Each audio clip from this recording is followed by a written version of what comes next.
ଆପଣଙ୍କର ନାମର ପ୍ରଥମ ଅକ୍ଷର ଇ ହୋଇଥିବାରୁ ଆପଣ ଇନ୍ଦ୍ରଙ୍କ ଭଳି ଉଚ୍ଚାଭିଳାଷୀ, କୂଟନୀତିଜ୍ଞ, କପଟାଚାରୀ, ଭୋଗବିଳାସୀ, କାମୁକ, ପରହିଂସୁକ, ଅତି ଲୋଭୀ, ଅଭିମାନ ଓ ନ୍ୟାୟବନ୍ତ, ରାଜନୀତିଜ୍ଞ, କର୍ମରତ, ଧାର୍ମିକ, ନ୍ୟାୟ ବିଚାରକ, ବହୁ କଳ୍ପନା ବହୁରୂପୀ, ତତ୍ତ୍ୱବେଗ ବିଚଳିତ, ଆସ୍ତିକ, ପ୍ରାକୃତିକ ସୌନ୍ଦର୍ଯ୍ୟ ପ୍ରେମୀ।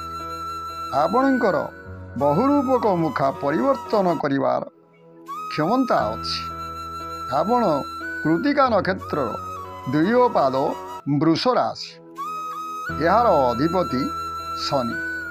ନିଜର ସୁଖଶାନ୍ତି ପାଇଁ ଇନ୍ଦ୍ରନୀଳ ରତ୍ନ ବିଧିବିଧାନ ଅନୁସାରେ ଶନିବାର ଦିନ ପରିଧାନ କରିବା ଉଚିତ।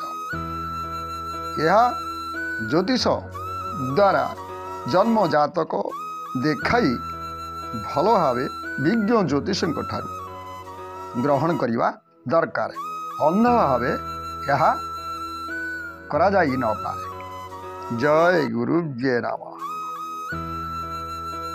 ଜୟ ଗୁରୁବ୍ୟେ ନମଃ।